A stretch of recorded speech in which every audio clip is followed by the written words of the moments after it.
What if everything you loved, your family, your wealth, your health, was taken from you in an instant? Would you still trust God? Job did. But what happened next will leave you speechless. Stay with me, because this story reveals a shocking truth about faith, suffering, and ultimate redemption. Have you ever asked yourself why devastating things happen to those who seem to deserve it the least? It's a question as old as humanity itself. You see a genuinely good person, upright, considerate, a pillar in their community, yet tragedy zeroes in on them as if they're a magnet for misfortune. Meanwhile, the unscrupulous or outright wicked sometimes enjoy lives of comfort and abundance. It hardly seems fair, but hidden within ancient texts is a story that grapples with this very puzzle, the story of Job. Most people who've even casually glanced at religious writings have heard his name. Job was known for his unwavering devotion and for enduring the most appalling streak of tragedies imaginable. Yet even for those who've dipped into his tale, there are layers of mystery and controversy lurking beneath the surface. Was he a real historical figure? A literary allegory? What truly happened in that strange heavenly court where an accuser and the Almighty himself debated one man's fate? And why does his plight continue to fascinate people thousands of years later? Stick around as we uncover the unsettling paradoxes, the unexpected twists, and the profound lessons buried in a story that has challenged and inspired generations. In the next few minutes, you'll see how Job's story is more than just an ancient epic. It's a mirror reflecting our deepest struggles with faith, suffering, and the unknown. Every era wrestles with the problem of undeserved suffering. Modern times, news feeds bombard us with stories of honest individuals losing everything overnight. We see philanthropic heroes taken by illness and families shattered by tragedies that seem utterly random. Social media erupts with questions like, if there's justice in the universe, why does this happen? That question didn't spring up in the digital age. It's been alive and well for millennia. The Book of Job, an ancient piece of wisdom, literature delves headfirst into this very dilemma. It doesn't merely ask, why do bad things happen to good people? It pushes further, exploring how a person's faith or integrity can be tested when they stand face to face with unimaginable loss. What sets Job's story apart from so many philosophical debates is its raw portrayal of heartbreak, complete ruin, from finances to health, from social standing to the collapse of an entire family. It's the kind of loss that forces us to question everything we thought we knew about fairness. But even more riveting is Job's reaction and the heavenly dimension overlaying his ordeal. Before we dive into the gut-wrenching details, it helps to know who Job was and why he became the universe's prime example of tested faith. Long before his name became synonymous with steadfast patience, Job was, by all accounts, an exceedingly successful man. We're told he lived in a region called Uz, a place so distant in time and geography that modern scholars can't pinpoint its exact location. What they do agree on is that Job was profoundly wealthy, with abundant livestock, countless acres of land, and numerous servants who managed his estate. Yet Job's material success wasn't the most remarkable aspect of his life. Unlike so many legends of tycoons and monarchs, Job's reputation hinged on his moral integrity. Ancient accounts label him blameless, someone who avoided evil at every turn. Whether he was a historical figure or an idealized literary hero is still hotly debated. Some scholars argue that a man with Job's level of wealth and righteousness must have been part of tribal folklore passed down through generations. Others are convinced he was a real person whose memory was preserved as a testament to unbreakable faith. Whichever the case, the story's point remains. Here was someone whose devotion to the divine was so absolute, it caught the attention of God himself. At least that's what the text suggests. In Job's world, every new sunrise found him praying for his children, offering sacrifices on their behalf. He wanted to be certain that no hidden wrongdoing tainted his family. It was an extraordinary spiritual vigilance, driven less by fear than by reverence.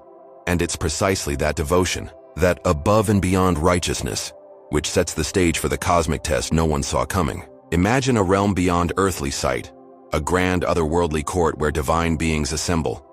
In the biblical account, the accuser, later traditions call him Satan, appears among these beings, having roamed the earth observing human behavior. The Almighty inquires whether he has considered the virtue of his servant Job, praising Job's impeccable conduct as unrivaled, but the accuser scoffs. Does Job fear God for nothing? He retorts, implying that Job's piety stems from the comfort and blessings that surround him. In other words, Job's devotion might be genuine, or it might just be a reaction to the sweet life he's been granted. And with that, the gauntlet is thrown down. The accuser dares God to remove Job's protective hedge, to let adversity strike, and see how quickly this so-called righteous man turns sour. Shockingly, God permits the accuser to test Job, though not to the point of taking his life. This is the controversial heart of the story. Why would a benevolent, omnipotent deity hand over a faithful servant to such catastrophic trials? Countless readers through history have grappled with the moral implications of this wager-like scenario. It doesn't help that the text offers no tidy explanation. All we know is that Job becomes the unwitting participant in a contest beyond human comprehension, a contest where everything he cherishes is on the line. Trouble strikes with terrifying speed. One moment, Job's children are gathered for a feast, laughing and celebrating together. The next, a servant staggers in with the news that raiders have taken Job's oxen and donkeys, killing many of his workers. Before that messenger can finish, another races in, nearly hysterical. A fire from the sky has wiped out Job's sheep and shepherds. Moments later, a third breathless figure announces that yet more enemies have seized Job's camels. Desperation presses down on Job like a dark cloud, but he has no time to absorb the weight of what he's heard before the final blow falls. Another messenger arrives, voice quivering, to reveal the worst tragedy of all. A powerful desert wind has struck the home of Job's eldest son, collapsing the structure and ending the lives of every one of Job's children. In a matter of hours, all that defined Job's life, his massive fortune, his beloved children, is obliterated. There's no sinister cackling from the heavens, no explanation for why it happens. Just wave upon wave of crushing news. The magnitude of these calamities is almost unimaginable, and it would be natural to expect Job to respond with fury, despair, or utter disbelief. And yet what Job does next shocks everyone. He tears his robe, shaves his head in mourning, and falls to the ground in worship. He acknowledges that he came into this world with nothing and can claim nothing as his own. He doesn't curse or blame. He barely utters any words, just a stunning acceptance that somehow underscores his unshaken reverence for God. You'd think that the loss of wealth and family would be enough to break any human spirit, but the story isn't finished testing Job. In a second, even more painful twist, Job himself is struck by a horrific disease, one so unbearable he's forced to scrape his skin with fragments of pottery just to find momentary relief. He goes from a position of highest honor to a miserable outcast. Friends vanish. Servants who once answered his every need now pity him from a distance. The mental anguish intersects with physical torment, and Job's entire existence descends into raw agony. Amid all this devastation, even Job's wife reaches a breaking point. She urges him to curse God, effectively giving up on the very notion of piety or hope. For her, the misery is unendurable, and she can't fathom why her husband still clings to his faith in a God who seems to have taken everything away. But Job remains resolute. We see him refusing to speak against the divine, even though he's drowning in grief and pain.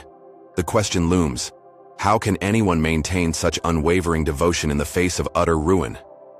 But that wasn't the whole story. News travels quickly, and three of Job's long-standing friends, Eliphaz, Bildad, and Zophar, arrive to console him. At first, their solidarity is a touching scene. They sit in silent mourning alongside him for 7 days. No words, just empathy shared by those who truly care. But eventually, the silence breaks. One by one, these friends attempt to explain Job's suffering in the only way they know how, by pinpointing blame. To them, calamity is never random. Eliphaz suggests that Job must have committed some hidden wrongdoing to warrant such divine judgment. Bildad doubles down, arguing that God doesn't punish the innocent, so Job's children, and by extension Job himself, must have deserved what happened. Zophar is the harshest, all but calling Job a fool for not admitting his sins. Their accusations spring from a worldview that equates suffering with cosmic justice. In their minds, if Job were truly innocent, none of this would have befallen him. But Job vehemently disagrees. He insists on his integrity, repeating that he's done nothing to provoke such catastrophic loss. His patience is wearing thin, and the debates with his friends only fuel his desperation for answers. This dynamic, Job's steadfast self-defense versus his friend's unyielding conviction that suffering equals guilt, brings to light a universal human tendency. We often seek reasons for tragedy in neat formulas. We want to believe that misfortune targets the guilty, leaving the righteous spared. Job's torment shatters that simplistic viewpoint. forcing everyone to grapple with the uncomfortable possibility that suffering can sometimes strike without apparent cause. After chapter upon chapter of debate, lamentation, and anger, a startling moment arrives. Out of a whirlwind, God finally speaks. Yet instead of giving a straightforward explanation, like revealing the heavenly debate that started all this, God bombards Job with questions. Where were you when I laid the earth's foundations?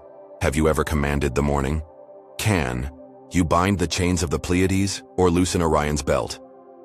One after another, these questions emphasize the vast gulf between human understanding and the immensity of divine creation. It's not the answer Job expected. He had demanded a trial, a chance to defend his integrity before God. But instead, he's shown a universe so grand and intricate that his personal struggles, monumental though they feel, are part of a far bigger tapestry. Controversy has often centered on this response.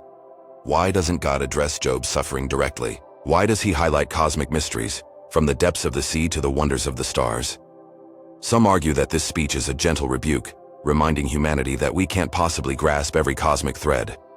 Others see it as an invitation to trust in a power far greater than ourselves, even if our own tribulations remain unexplained. Overwhelmed by this revelation, Job relinquishes his need for a reason. He confesses that he once spoke of things he didn't understand. He has no further arguments, no more accusations to lob upward. Confronted with divine majesty, he finds himself content with trust, even if he never learns the precise why behind his torment.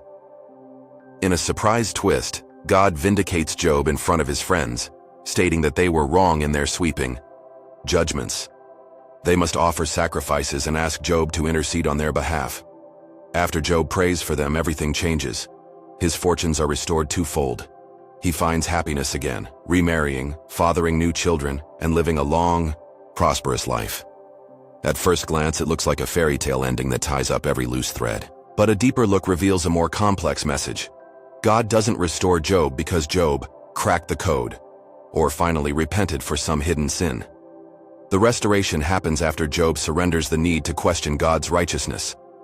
It underscores the central theme. Trust in the divine can endure even without a neat explanation for suffering. This narrative has sparked debates among theologians, philosophers, and everyday seekers of truth for centuries. Some claim it's proof that unwavering faith is eventually rewarded. Others point out that many people never see restoration the way Job did, raising the question, does God always double our blessings after a trial? Or is the real gift a deeper relationship with the divine, an encounter that dwarfs our heartbreak in the face of awe? Regardless of your stance, Job's story does one thing undeniably well. It challenges the simplistic notion that good behavior guarantees a pain-free life. It forces us to confront a truth we might find unsettling, that sometimes suffering remains mysterious, and it leaves us with a gentle yet striking implication that the presence of God, or the presence of any higher power you may believe in, can be more valuable than finding answers. So where does that leave us in our everyday quest to make sense of unjust tragedies and random heartbreaks? The story of Job doesn't hand out a final blueprint for making it all go away. It doesn't resolve the philosophical riddle of why the innocent suffer. Instead, it offers a different kind of resolution, an invitation to endure, to remain open, and to trust in a larger reality we can't fully see. Job never learned about the debate in heaven, or the exact reasons behind his trial. He simply encountered a power so vast and a presence so overwhelming that his demand for answers evaporated into profound humility. And perhaps that's the real takeaway. Sometimes, what we need most isn't a neatly packaged explanation, but a shift in perspective that reminds us just how limited our view can be. Now the question turns to you. Will you trust in a higher plan, or at least remain open to the possibility, when everything around you seems senseless and cruel? If you've ever wrestled with tragedy, doubt, or the absence of easy answers, consider how Job's experience might speak to you. Feel free to share your thoughts or personal stories. Hearing how others navigate these deep waters can be a lifeline for anyone questioning why life can be so unbearably hard. Thank you for staying through this journey. If you found it thought-provoking, share it with someone who might appreciate a deeper perspective. Sometimes, the most powerful solace isn't a direct answer, but knowing we aren't alone in our questions, and that faith, in its many forms, can still stand even when explanations fall apart. Blessings to you and your loved ones. May your questions lead you closer to wisdom, and your struggles remind you of the resilience you never knew you had.